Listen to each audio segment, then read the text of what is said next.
Esmeralda, përshëndetje. Përshëndetje. Ju jap ngushëllimet e drejtë për drejta, siç ja kam thënë edhe vjerrit tuaj, për humbjen e jetës së Sulos. Ti je dëshmitarja kryesore e kësaj ngjarje. Si e njohur ti edhe Sulo i dashur? Unë jam njohur, më ka njohur një, domethënë kushëriri. Me mbledhëri. Po, me mbledhëri, po. Ti vije nga një njohje sa kohë përpara me një person tjetër? 2 vjet. 2 vite. 2 vjet, çu. Xhaxhaji i ti kishte telefonuar Sulon, çfarë i kishte thënë? Pse e ka kërcënuar? Daja, po? Edhe, domethënë, daja i djalit edhe pyeti, domethënë që ti erdhe që e mora të gocën, por unë çdo gjë e bëra me mirë kuptim, nuk është se kisha kështu. Si e ka kërcënuar? Çfarë i ka thënë? Isha e ndarë dhe jetoja në një vend ku punoja. E kuptoj. Edhe isha 3 muaj e ndarë. 3-4 muaj e ndarë. Edhe çdo gjë nuk ishte kishim debate kështu, çdo gjë ishte me mirë kuptim. A mendon se ka gisht pikërisht daja i të dashurit? Nuk e di. Çfarë ndodhi atë ditë? Ai ka ardhur nga puna, ka ngrënë bukë, ka fjetur, çfarë? Atë ditë që humbi. Po, atë ditë që humbi. Erdhi nga puna, hëngëm drekën. Po. Edhe i thash unë që do të nxjerrim fëmijët sot. Po. Edhe më tha mua do fle paksa, thashë më zjoka. Po. Më zjoka, e mirë thash unë. Pastaj më tha që unë do iki në Siva, tha. Po. Do iki në Siva, më tha mua do vete për patent. Po. Të marr patentë me lek. Po. Se patenta, se s'kishte patent. Po, e kuptoj. Shoku që e shoqëroi deri në Thiva është shqiptar apo është grek? Shqiptar. Është shqiptar. Çfarë ju ka thënë shoku i tij? Ai ka thënë që unë e çova deri atje, më tha që prit këtu, edhe nuk erdhi më. Kohët e fundit Esmeralda e ke parë të shqetësuar Sulon? Jo, ishte shumë i gëzuar, nuk është se kishte shqetësime. Më thej që atë ditë shkoi me shokun, ishte shqiptar. Çfarë pune bënte Sulo, duke qenë se kemi parë rrjetet e tij sociale? Me ndërtim punonte. Ishin të mjaftueshme të ardhurat e familjes tuaj? Po, si familjar, mjaftonin, mirë ishim. Nuk është se... Ti vetë punoje? Jo, se unë kam vajzën 3 vjeçë dhe djalin 1 muaj dhe nuk mundem do të punoj se do i përkushtoj fëmijës, normal. Qartë. Megjithatë, ju në çift nuk keni pasur debat, apo jo? Jo, s'kemi pas asnjë debat, edhe kur iku shumë i gëzuar, nuk kurse kishin ndonjë gjë. Kur fillove të dyshoje që diçka po ndodhte me largimin e Sulos? Kisha asnjë dyshim, ishte shumë nuk më la përshtypje për asnjë gjë, nuk e di se si ndodhi kjo. Pra, kur u mbyll telefonata me të, pasi të mori që arrita në Thiva, mbas sa kohësh? E mora, i thash, o Sulo, vajte në Thiva, i thash unë? Po? Po, më tha tani arrita. Po? Edhe më tha që ik 3 herë. Po. Në qoftë se shoku e shoqëroi deri në Thiva, me çfarë do kthehej nga Thiva në vendin ku ju jetoni 1 orë gjysmë larg? Shoku do me thënë, unë u ktheva me një makinë tjetër, më tha. Se e mora vetë atë djalin, i thashun ku është Sulua? Po? Më thuaj thashun ku është Sulua se ti u shoqërove me atë. Po? Unë tha, më la atje, tha, edhe nuk erdi më, tha. Më falë, po me qëfar do kthehej nga Thiva? Ai më tha që unë u ktheva me një makinën e një shoku, tha. Po makinën e ti kujt ja la? Makinën e ti u gjendë në një vend shumë të largët. Në një kalçeto? Po? Edhe atje gjetëm neve. Nga kalçeto ku është gjetur makina e shokut, deri aty ku është gjetur makina e djegur së bashku me trupin e Sulos brenda, sa larg është? Shumë, nuk është se e di saktësisht, po është sa. E qartë. Do doja të bëja edhe një pyetje delikate. Daja i personit me të cilin ti ke pasur një marrëdhënie. Po. Sa kohë përpara e ka telefonuar, e ka kërcënuar Sulon dhe çfarë i ka thënë konkretisht? Bas 4 vjetë, gjinë në fillin që ashtu, edhe nuk kemi pasur se mund të kishin diçka, domethënë na bëni diçka të dyve, kupton? Nuk se kishin ndonjë shqetësim kështu. Ata jetojnë në Greqi, jetojnë në Shqipëri? Ata në Greqi jetojnë. Afër jush, larg jush? 2 orë, largë nesh. 2 orë më duket. Ata janë marrë në pyetje nga policia greke? Për dhënë dëshmi? Nuk dim gjë. Këtë deklaratën që ashtu, nuk di gjë. Qartë, Esmeralda, do doja se ti edhe përpara 40 ditësh ke sjell në jetë djalin, ty rroj me jetë të gjatë. Është një periudhë shumë e vështirë si grua dhe si nën lehon që po përjeton. Nuk e di se si ndodhi që e papritur, se rasi bombë. Ke qenë shumë e lidhur me sulën, tregonte ai gjithçka tek ty. Çfarë mendon ti se mund të ketë ndodhur? Unë nuk është se e di saktësisht, nuk është se më shprehesh.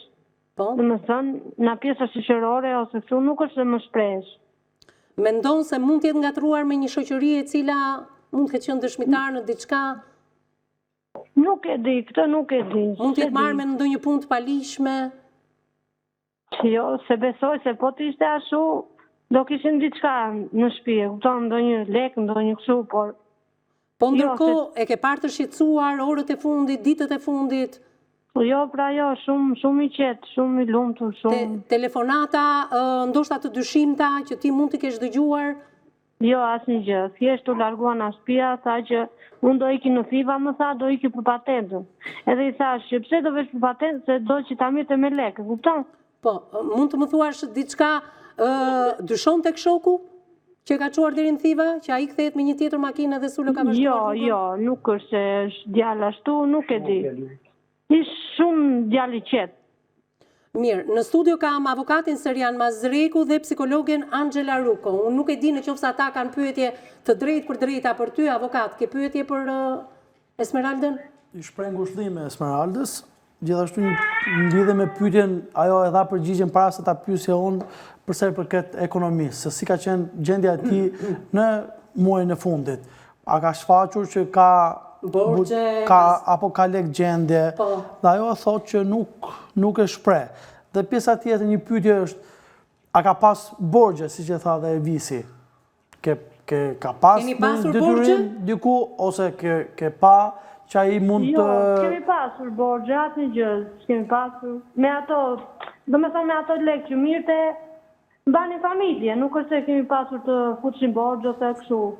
Me ato sa punon të shtyeshim, mlanim qeran, drita ujë, si çdo familjar. E kuptoj. Esmeralda, në lidhje edhe me pyetjen që të bëri Visi përsa i përket shokut të tij, ai është edhe duam apo s'duam ne, ai është i dyshuar, edhe ai Daja që ka kërcënuar është i dyshuar, edhe pista tjetër që ne folëm më përpara janë të dyshuar. Të treja këto janë pistat kryesore që ne edhe po t'i themi, edhe po mos t'i themi, janë fakt përsa i përket organit akuzës edhe të hetimit.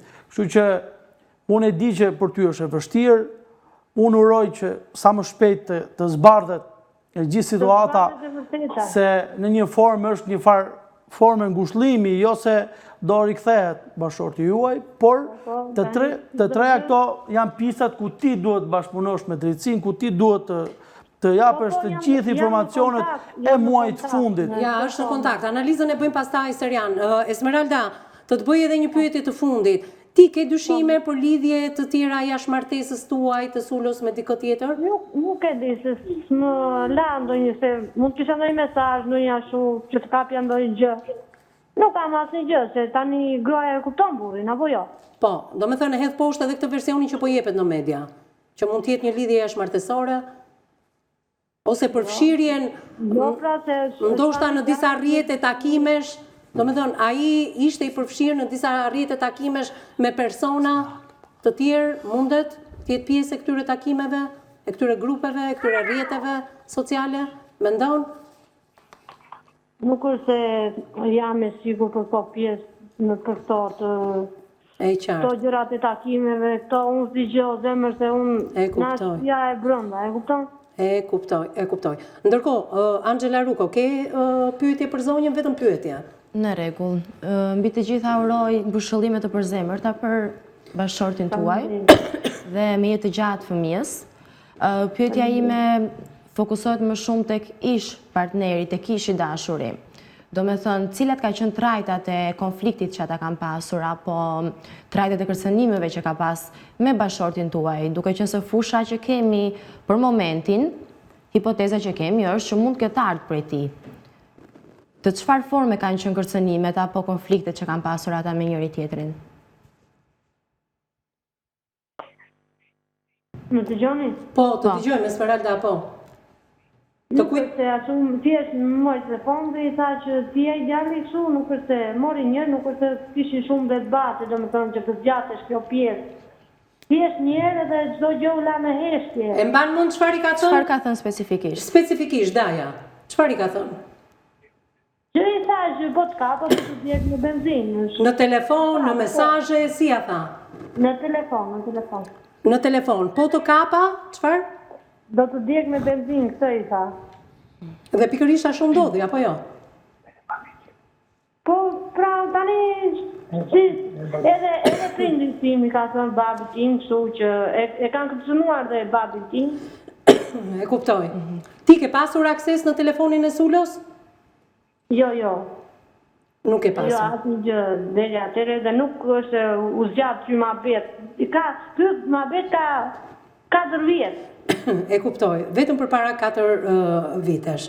Mirë, unë të falenderoj Esmeralda, që ishe ditën e sotme dhe versionin tënd, se është folur shumë çka në media, sidomos edhe për vjerrën tënde, ju përcjell edhe një herë ngushëllimet e drejtë për drejta, t'ju uroj djali, bëu e fortë e dashur, mbështeti familjarët e Sulos dhe të shpresojmë të zbardhet e vërteta, të gjendet autori, autorët, por dhe motivi.